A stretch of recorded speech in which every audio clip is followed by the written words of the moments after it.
नमस्कार. आज गुरुवार 28 जुलै 2022 लोकसत्ता विश्लेषणामध्ये आपणा सर्वांचं स्वागत आहे. तर पहा, पहिली न्यूज आहे ईडीचे अधिकार कायम. म्हणजे सुप्रीम कोर्टामध्ये याचिका दाखल करण्यात आली होती. जे छापे वगैरे पडत आहेत सध्याला, ईडी आपण अगदीच ऐकून असाल. ओके, म्हणजे कोणाला अगदीच माहिती नाही असं तर कोणी नाही, म्हणजे किमान नाव तरी ऐकलं असेल. ओके, त्या विरोधात मग सुप्रीम कोर्टमध्ये याचिका वगैरे दाखल करण्यात आली होती. सुप्रीम कोर्टाने ही याचिका म्हणजे खारिज करण्याचं एक काम वगैरे केल्यासारखं आपल्याला पाहायला मिळतं. म्हणजे त्यांच्या विरोधात निकाल लागलेला आहे, ज्यांनी याचिका वगैरे दाखल केली होती. तर पीएमएलए म्हणजेच काय तर पहा, prevention of money laundering act आहे तो. म्हणजे मनी लॉन्ड्रिंग पासून हे करायचं प्रिव्हेन्शन. मनी लॉन्ड्रिंग म्हणजे काय, काळा पैसा. ओके, ब्लॅक मनी, ज्याच्यावर आपण टॅक्स भरत नाही. ब्लॅक मनी म्हणजेच काय, ज्याच्यावर आपण टॅक्स भरत नाही, तो पैसा बाहेर देशात हवाला वगैरे या विविध पद्धतीने दुसऱ्या देशात पाठवायचा व दुसऱ्या देशातून आपल्या देशात परत आणायचा, तो याला व्हाईट करून आणायचा. ओके, यालाच काय मनी लॉन्ड्रिंग म्हणतात. लॉन्ड्रिंग ज्या पद्धतीने आपली लॉन्ड्रिंग सर्व्हिस जी असते, अगदी त्याच पद्धतीने मनी लॉन्ड्रिंग. मग याचं प्रिव्हेन्शन करायचं आहे. ओके, म्हणजे काळ्या पैशाचं व्हाईट मध्ये जर रूपांतर करायचं असेल तर म्हणजे लॉन्ड्रिंग एका पद्धतीने आपण म्हणू शकतो. मग त्याचं प्रिव्हेन्शन करण्यासाठी एक संस्था स्थापन आहे, ईडी, एन्फोर्समेंट डायरेक्टरेट. ओके, मग या संस्थेद्वारे हे असे छापे वगैरे मारण्यात येतात. तर पहा, 2004 ते 14 पर्यंत फक्त 112 छापे मारण्यात आलेले होते. तर 2014 ते 22 मध्ये 3010, म्हणजे 27% वाढ इथे जवळपास झालेली आहे.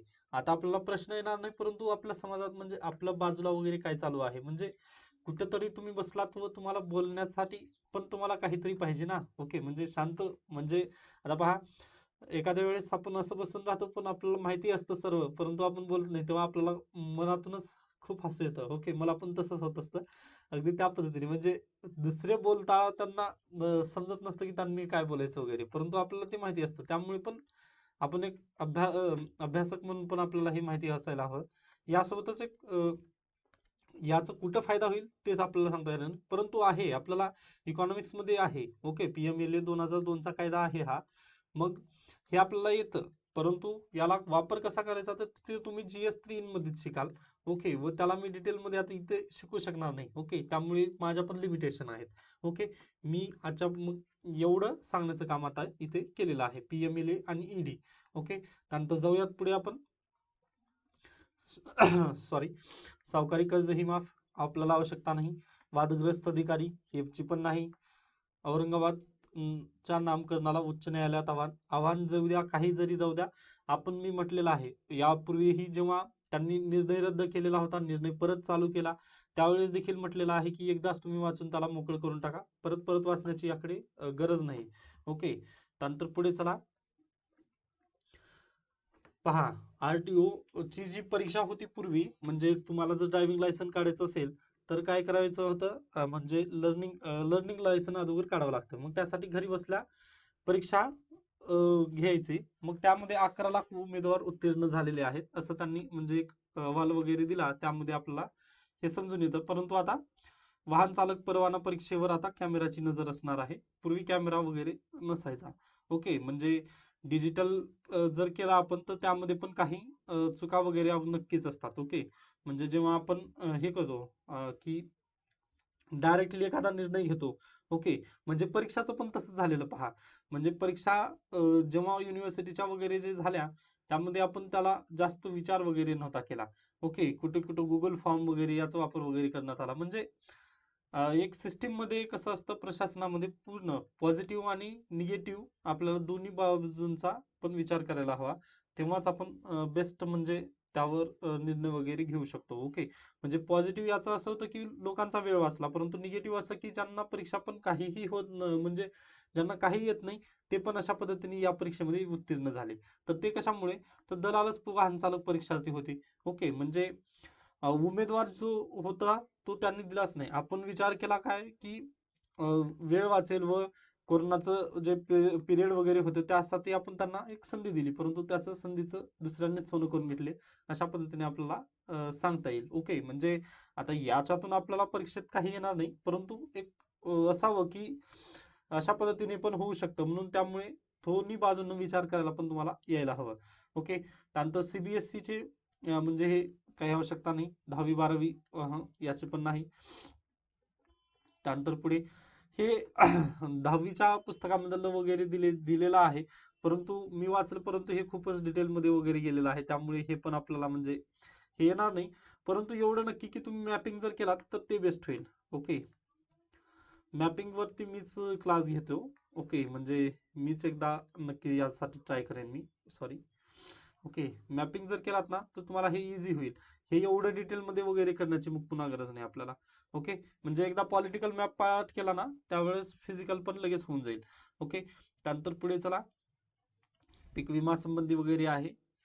त्यानंतर पहा, महाबळेश्वर मधील स्थळांची ब्रिटिश नावे बदलण्याची मागणी करण्यात आलेली आहे. हे चालतच असतं, कारण पहा कसं आहे, म्हणजे आता यांनी काय भाजप हिंदू एकता आंदोलनाच्या वतीने निवेदन देण्यात आलेलं आहे. म्हणजे पहा, अगदी जर इतिहास जर पाहिला तुम्ही उघडून, तर इतिहासामध्ये जे आपले जास्त हे तर सॉरी, आपले लोक म्हणजे आपले पूर्वज जे एकत्रित होण्याचं एक रिझन आहे, ते एक आहे लँड. ओके. आणि एक आहे रिलीजन. ओके. म्हणजे पहा, लँड जमिनी घेतल्या म्हणून 1857चा उठाव झाला. त्यामध्ये रिलीजन हे पण एक थोडासा तिथं भाग होता. ओके. त्यामुळे भारतामध्ये त्यांचे इंटेन्शन म्हणजे जास्त भावना जर कुठे दुखवल्या जातील तर लँड आणि रिलीजन या संबंधी जर काही छेडखानी वगैरे जर करण्यात आली तर नक्कीच उठाव वगैरे घडून येतात. हे आपल्याला एक लक्षात असायला पाहिजे. ओके. म्हणजे इतिहासातून आपण किमान एवढं तरी शिकलं पाहिजे. ओके. मग आता इथं मला म्हणायचं तसं काही नाही, परंतु मला सहज आठवलं ते. ओके. हिंदू एकता वगैरे ते ऐकल्यानंतर व हे ब्रिटिशांचं वगैरे ऐकल्यानंतर मला लगे लक्षात आलं, म्हणजे की लँड आणि रिलीजन या बाबतीत आपले म्हणजे पूर्वजापासूनच आपण म्हणजे अगदीच आक्रमक या बाबतीत होतो आपण. ओके. हे एक लक्षात ठेवा. त्यानंतर पुढे चला, म्हणजे ते परीक्षेत लिहू नका, परंतु तुम्हाला माहिती असू द्या. अतिवृष्टी पूरबाधित शेतकऱ्यांना 50,000चे अनुदान, म्हणजे आवश्यकता नाही म्हणजे आपल्यासाठी तरी. ओके. म्हणजे पुढे चला, काही हेच नाहीये तथ्य, म्हणजे अगदीच चांगली आपल्या कामाची न्यूज तर ती दिसत नाहीये. ओके. हा, तेच आपण वाचलेलं आहे पूर्वी पण, N V Ramanna, sorry C V Raman. I think मी पूर्वी पण असंच म्हटलेलं होतं N V, sorry for that. म्हणजे काय सरन्यायाधीश एन व्हीच आहे. Sorry sorry. हा, निपक्ष पत्रकारिता लोकशाहीचा कणा सरन्यायाधीश रमन्ना यांचे मत. तर पहा, आपण या संबंधीचा लेख वगैरे सर्व काही आपण ऑलरेडी वाचून ठेवलेला आहे. म्हणजे सर्व त्याचं डिटेलमध्ये एक्सप्लेनेशन पण मी केलेलं आहे. तुम्ही जर रेग्युलर असाल तर तुम्हाला नक्की त्याचा फायदा होईल. म्हणजे यापूर्वीचे नक्कीच तुम्ही एकदा पाहून घ्या व्हिडिओ. म्हणजे 1.5-2च्या स्पीडमध्ये पाहून घ्या वाटल्यास. ओके. जर मी माझी स्पीड कमी वगैरे जर असेल तर 2च्या स्पीडमध्ये नक्की. आता मी दुसऱ्यांचे लेक्चर करतो ते 2च्या स्पीडमध्येच करतो, त्यामुळे काही हे करू नका तुम्ही. त्यानंतर दशकभरात भारतात 1,000 पेक्षा अधिक वाघांचा मृत्यू. ते कशामुळे, तर नॅशनल हायवेवर म्हणजे जंगलातून वगैरे नॅशनल हायवे काढण्यात आलेले आहेत, व जेव्हा वाघ रात्री वगैरे येतात तेव्हा भरधाव गाड्या असतात, त्यामुळे पण भरपूर ऍक्सिडेंट वगैरे यांचे झालेले आहेत. हे देखील आपल्याला इथे एक सोल्युशन म्हणून सांगता येतं. किंवा जेव्हा रस्ते वगैरे तयार करायचं तर तिथून परवानगी द्यायसाठी वगैरे ते एक काम होऊ नये. परंतु आता सध्याला काय झालं, जे जे वन विभागाचं जे कानून आलेलं आहे, म्हणजे कायदा जो मी स्टार्टिंगला घेतलं, म्हणजे जुलै महिन्याच्या जेव्हा पेपरला जेव्हा सुरुवात केलं होतं म्हणजे घेण्यासाठी असं युट्यूबवरती, तेव्हा सांगितलं होतं की ते वन विभागाच्या कायद्यामध्ये वगैरे बदल करण्यात आला. मग आता तर आणखी जास्त ऍक्सिडेंट होतील. मग तिथला निगेटिव्ह पॉईंट आपल्याला इथं लिहिता येईल ना. ओके. ते तुम्ही तिथल्या टॉपिकसाठी इथला पॉईंट तुम्ही लक्षात घ्या, व ही आकडेवारी थोडीशी लिहून ठेवा, कारण GS 3 मध्ये आपल्याला हा डायरेक्टली प्रश्न देखील विचारण्यात येऊ शकतो. त्यानंतर पुढे चला, अन्नधान्य महागाईने जगभरात होरपळ. चालेल, पुढे जाऊयात. डिजिटल कोंडीच्या कथा व्यथा, हे पार्ट 3 जाचक कथा, याची आपल्याला आवश्यकता नाही. मी पूर्वीचे 2 देखील लेख असंच मी स्किप केलेला आहे. ओके. जर तुम्हाला जर इच्छा असेल तर तुम्ही नक्की वाचू शकता, परंतु एवढं निगेटिव्हिटी वगैरे घेऊन बसू नका. अगदी बरोबर आहे टीका वगैरे, परंतु आपल्याला सोल्युशन पाहिजे असतात. ओके. सोल्युशनसाठी आपण याच्यावरती डिपेंड वगैरे नाही राहू. त्यानंतर बुद्धिशास्त्रानुसारनी, म्हणजे हे काही जण घेतात परंतु मी घेत नाही, कारण मला माहिती आहे कुठून कशा पद्धतीने प्रश्न विचारतात वगैरे. त्यामुळे प्लीज तुम्ही थोडंसं हे करून चला. हे पण मी वाचलेलं, परंतु आपला नजरेतून एवढं डिटेलमध्ये पहा. कसं असतं ग्रामीण भागातील, आता म्हणजे जर एमपीएससी किंवा युपीएससी असो, ओके, हे अशा पद्धतीने दोन विद्यार्थी असतात. एक सिटी मधील असतात व एक ग्रामीण भागातील असतात. मग त्यांच्या पुढे ग्रामीण भागामध्ये सोर्सेस कमी असतात, ओके, व इकडे सोर्सेस जास्त असतात. मग त्यांना दोघांना पण समान न्याय द्यायचा असतो, त्यामुळे एवढे त्यांनी डिटेलमध्ये वगैरे जात नाहीत. ओके, त्यांनी फक्त बेसिक बेसिक बेसिक प्रश्न वगैरे विचारतात. तुम्ही युपीएससीचं पण पहा, बेसिक मध्येच त्यांनी डिटेलमध्ये जातात बरं. ओके, त्यामुळे तुम्ही पण लक्षात घ्या, हे तेवढं जास्त खोलामध्ये वगैरे जाण्याचं काही आवश्यकता नाहीये. त्यानंतर पुढे जाऊयात. नग्न कोण, जो काल FIR वगैरे दर्ज झाली, तर रणवीरने जे छायाचित्र वगैरे जे काढलेलं त्याबद्दल. मग आता त्याबद्दलच हे पूर्ण पॅराग्राफ आहे. कदाचित मला नाही वाटत की यावरती वगैरे प्रश्न येईल. ओके, त्यामुळे मी याला डायरेक्टली स्किप करतोय. मी वाचलंय परंतु तेवढं म्हणजे काही नाहीये. दिगंबर अवस्थेत वगैरे छायाचित्रण वगैरे जे केलं त्या संबंधित म्हणजे पूर्ण देण्यात आलेलं आहे, परंतु नाही गरज आपल्याला. पुढे चला. संजय पांडे यांच्या अटकेचा धडा, म्हणजे आता आपण प्रशासक होणार आहोत, यामुळे इथं जे मी हायलाइट केलेलं ते पहा. अधिकाऱ्यांनी धडा असा घ्यायचा आहे की वैयक्तिक फायद्यासाठी राजकारण्यांशी संपर्क राखणे हे धोक्याचे आहे. ओके, त्यानंतर वारा वाहील तशी चटकन शिले फिरवून दिशा बदलणारे काही हुशार लोकही आहेतच म्हणा, पण आपल्या हुशारीपायी स्वतःचा आत्मा गमावण्याची भयावह किंमत आपल्याला मोजावी लागेल. ओके, त्यामुळे पुन्हा पुढे कदाचित प्रशासक वगैरे झालात तर वैयक्तिक फायद्यासाठी किंवा अन्य काहीसाठी राजकारण्यांशी संपर्क राखणे हे थोडेसे धोक्याचे आहे. कारण सरकार येत जात असतं, परंतु सिस्टीम जी असते ती कायम असते. ओके, व तुम्ही व्यवस्थेचा एक घटक असणार आहात, सरकारचा एक घटक असता तुम्ही, त्यामुळे सिस्टीमच तुमची असते. त्यामुळे प्लीज म्हणजे सरकारी त्या म्हणजे सरकार येत जात असतात, ज्यामुळे पक्षांच्या वगैरे एका पक्षाचे वगैरे तुम्ही होऊन बसू नका, असंच म्हणणं. त्यानंतर आता इकडे आजच करून ठेवा, आता हे मंकी पॉक्स गंभीर आजार आहे का, म्हणजे आता पुढे यावरती चर्चा वगैरे करायची नाही आपण. ओके, तर पहा, जानेवारी 2022 पासून ते 20 जुलै पर्यंत जगभरात जवळपास 72 देशांमध्ये याचा उद्रेक झालेला होता. ओके, मग त्यानंतर कोरोनामध्ये आणि मंकी पॉक्समध्ये फरक काय मग, तर पहा, जे मंकी पॉक्स आणि कोरोना या दोन्हींची लागण दोन वेगवेगळ्या विषाणूंमुळे होते. ओके, हे डायरेक्टली तुम्ही लिहू शकता. त्यानंतर मंकी पॉक्स हा डीएनए पद्धतीचा विषाणू, तर इतर डीएनए विषाणूंच्या तुलनेत हा सर्वात मोठा विषाणू आहे. ओके, त्यानंतर मंकी पॉक्सच्या विषाणूचे उत्परिवर्तित म्हणजेच म्युटेशन म्युटेशन ही कमी होतात त्याची, परंतु कोरोनाची वगैरे जी म्युटेशन होती ती त्यांची म्युटेशन जास्त होती. म्हणजे कोरोना ये वगैरे त्यांचं म्हणजे पुन्हा पण येत होते ना व्हेरियंट, नवीन व्हेरियंट आला, नवीन व्हेरियंट आला, अगदी तसं नाही, यांचं म्युटेशन होत नाहीये. म्हणजे डीएनए असतात ना, डीएनए मध्ये काही जरी बदल झाला, ओके, डीएनएच्या याच्यामध्ये म्हणजे डीएनएची जी हे असते रचना असते, रचनेमध्ये थोडा जरी बदल झाला तर त्याला आपण म्युटेशन असं म्हणतो. ओके, मग यांची म्युटेशन होत नाहीत मंकी पॉक्सची, परंतु कोरोनाची म्युटेशन ही अगदी जास्त होत होती. ओके, म्हणजे त्यांची रचना ऑटोमॅटिकली बदलत होती ते. ओके, त्यामुळे हा आजार थोडासा जास्त म्हणजे हे नाहीये, किंवा आपण एकच विषाणूद्वारे होणारा हा आजार आहे. डीएनए त्यांचं एकच राहिलं, परंतु कोरोनाचं कसं ते जास्त म्युटेशन वगैरे करत होतं, त्यामुळे एक लस घेतली की आपण लगेच त्यांचं जर रचना बदलली, डीएनए ची रचना जर बदलली तर ते त्याला मारक ठरत नाही. ओके, तो एक आपल्याला इथं लिहिता येईल. त्यानंतर आतापर्यंत त्याचा प्रसार कसा झालाय किंवा प्रवास कसा राहिलेला आहे, तर पहा, हा आजार प्रथम 1970 मध्ये DC म्हणजे democratic Republican of the Congo. आता पहा, आफ्रिकेचा तुम्हाला एकदा नकाशात म्हणजे तुम्ही मॅपिंग करून ठेवा, म्हणजे आपल्याला अगदीच बेस्ट होईल, किंवा मीच नक्की यासाठी प्रयत्न करणार आहे मॅपिंग संबंधी. ओके, कारण एकदा तुम्ही मॅपिंग केली ना, कसाही प्रश्न आला तरी तुम्हाला घालवता येणार नाही, किंवा डेली तुम्हाला आता हे कॉंगो कुठं आहे हे आता लक्षात असायची म्हणजे आपल्याला एवढी हे पडणार नाही. ओके, मग पहा, 1970 मध्ये इथं, मग त्यानंतर हे सर्व आफ्रिका खंडामध्ये वगैरे पसरलेलं. त्यानंतर आफ्रिकेच्या बाहेर केव्हा गेलं, 2003 मध्ये अमेरिकेत, USA. ओके, 2003 मध्ये प्रथम USA मध्ये. ओके, त्यानंतर आता 2018-19 पासून व 2022 पासून तर 72 देशामध्ये वगैरे पसरण्याचं काम यांनी केलेलं आहे. ओके, त्यानंतर पुढे कोरोनाच्या तुलनेत हा आजार किती गंभीर आहे? हा फारसा गंभीर नाहीये. आतापर्यंत आलेलं स्वरूप वगैरे सौम्य वगैरे स्वरूप आहे. म्हणजे इथं आकडेवारी देखील दिलेली आहे. त्यामुळे आता ही आपल्याला गरज नाही. त्यानंतर आरोग्य क्षेत्रासाठी आणीबाणी का घोषित केली गेली?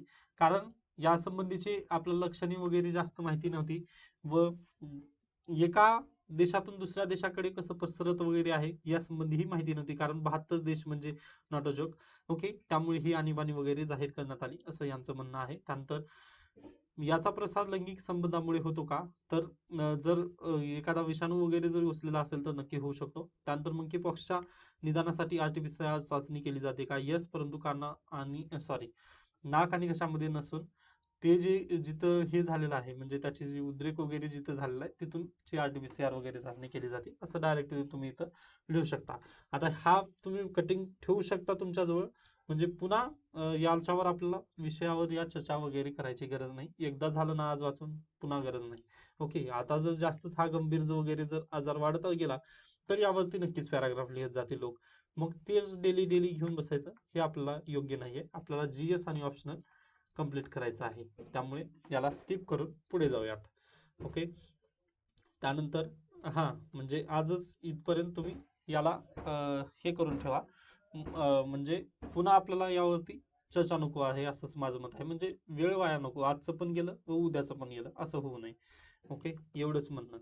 त्यानंतर हे हा तेलंगण मधील धरणामुळे राज्यातील गावांना पुराचा फटका म्हणजे सोमनपल्ली हे गाव आहे ते आपल्या गडचिरोली मधील तर तिकडल्या धरणामुळे आपल्याला पण थोडंसं हे प्रॉब्लेम होत आहे. अगदीच असं झालेलं होतं केरळ आणि तामिळनाडूमध्ये व हे होतच असतं.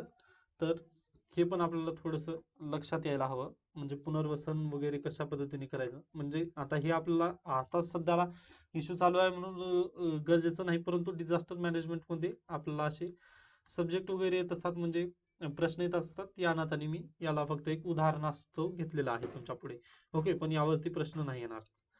त्यानंतर सायबर तक्रारदारांची हेलपाटे वाचणार म्हणजे प्रत्येक पोलीस ठाण्यांमध्ये तक्रार देण्याची सुविधा आता करण्यात आलेली आहे. हे अगदीच बेस्ट आहे. आपण सिक्युरिटी जो विषय आहे GS3 मध्ये त्यावरती या संबंधातून आपण लिहू शकतो.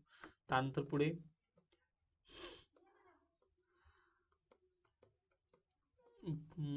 त्यानंतर म्हणजे जास्त काही नाहीये सर्व तर हे हा चलनवाढ, चलन फुगवटा किंवा मुद्रास्फीती म्हणजेच इन्फ्लेशन.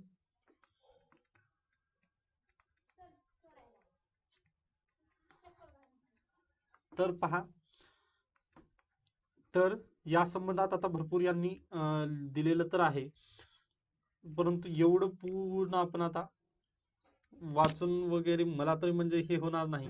कारण यांची भाषा वगैरे जी असेल ती अगदीच आपल्या लेवलची नसल्यामुळे मी तर याला स्किप करतोय. कारण जो आपण GS मध्ये वाचणार आहोत, जे तुम्ही योग्य रीतीने जे शिक्षकाची निवड केलेली आहे त्यांच्याच नोट्समधून वगैरे हा टॉपिक कव्हर करण्याचा प्लीज प्रयत्न करा. जर दुसरीकडल्या नोट्सचा वगैरे जर वापर केला तर तुम्हाला नक्कीच प्रॉब्लेमॅटिक म्हणजे प्रॉब्लेम होण्याची शक्यता जास्त असते. कारण इथे मला तर आता माझं मास्टरमध्ये इकॉनॉमिक्स राहिलेलं आहे, परंतु जरी मला आता मराठी जर वाचायचं म्हटलं तरी प्रॉब्लेम नक्कीच येतो. ओके, म्हणजे असं समजतं, परंतु मराठीमध्ये तेवढंसं शब्द वगैरे अर्थशास्त्राचे शब्द वगैरे ते समजायला खूप वेळ लागतो. त्यामुळे तुमचं जो म्हणजे तुम्ही ज्या शिक्षकांना वगैरे फॉलोअप करत आहात त्यांचे जे नोट्स वगैरे असतील त्यांचेच वाचत चला म्हणजे ते अगदी तुम्हाला बेस्ट होतील व त्यावरतीच रिवाईज करत चला. आता फक्त एक लेख आला त्यामुळे आपण रोजचं या म्हणजे याच्यावरच वगैरे घेऊन बसणं म्हणजे हे पण थोडंसं चुकीचं आहे. आता याच्यावरती निबंध लिहा असं जर म्हणजे आता हे चालू शकते निबंध आहे हा. ओके, कारण इथे पहा कोरोना लॉकडाऊन वगैरे ते सर्व काही दिलेलं आहे, परंतु त्याची आपल्याला गरज नाही ना. ओके, म्हणजे आता हे आपला टॉपिक आहे परंतु आपल्या गरजेचं नाहीये. ओके, ते अशा पद्धतीने your question is good question but त्या पद्धतीने इथं आता याला म्हणू शकतो आपण. पण जाऊ द्यात पुढे, आवश्यकता नाही याची एवढं म्हणजे एवढ्या न्यूज म्हणजे एवढं कव्हर करणं आपल्याला ते होणार नाही. शक्यतो आपण आपल्या सिलेबसमधूनच हा टॉपिक कव्हर केलेला अगदी परवडेल. कारण प्रत्येकाचे नोट्स वगैरे वेगवेगळे असतात. त्यानंतर पुढे जाऊयात. आजपासून बुद्धिबळ ऑलिम्पियाड स्पर्धेला प्रारंभ होत आहे. भारताच्या कामगिरीकडे अगदीच लक्ष आहे, पाहूयात. व त्यानंतर कामगिरी उंचावण्याचे भारतासमोर आव्हान म्हणजेच राष्ट्रकुल क्रीडा स्पर्धेला आजपासून सुरुवात आहे. ओके, त्या संदर्भात पण आता येतील. त्यानंतर पहा, BSNL ला 1.64 लाख कोटींचे अर्थबळ देण्यात आलेलं आहे. हा टॉपिक कुठे आपण राजकोषीय तूट म्हणजेच फिजल डेफिसिट, डेफिसिट म्हणजेच राजकोषीय तूट, म्हणजेच डेफिसिट म्हणजे काय, तर आमदनी अठ्ठन्नी खर्चा रुपया, म्हणजेच काय आपलं खर्च, सॉरी, आपलं जे उत्पन्न आहे, आपलं उत्पन्न कमी व खर्च जास्त. ओके, खर्च जास्त त्याला आपण असं म्हणतो. मग त्याची जर ही तूट वगैरे जर कमी करायची असेल, ही डेफिसिट जर कमी करायचं असेल, तर अशा BSNL वगैरे जे सरकारी कंपन्या आहेत त्याच्यावरती अशा पद्धतीचा जो खर्च होतोय तो कमी करायला हवा. ओके, कारण टॅक्स पेअरचा पैसा आहे हा, व आपण अशा पद्धतीने जर हे करत असलो, म्हणजे आता प्रत्येक कंपनी आहे, आता यांनी स्वतःच्या पायावर उभे राहायला हवं. ओके, किंवा याचं मर्ज वगैरे करायला पाहिजे. आता BSNL आणि MTNLचं ऑलरेडी मर्जीकरण झालेलं आहे, तरी पण यांनी स्वतःच्या पायावर वगैरे उभा राहू शकत नाहीत. ओके, म्हणजे ही एक थोडीशी कुठेतरी आपल्याला डेफिसिटला घातक ठरणारी बाब आपल्याला दिसून येते.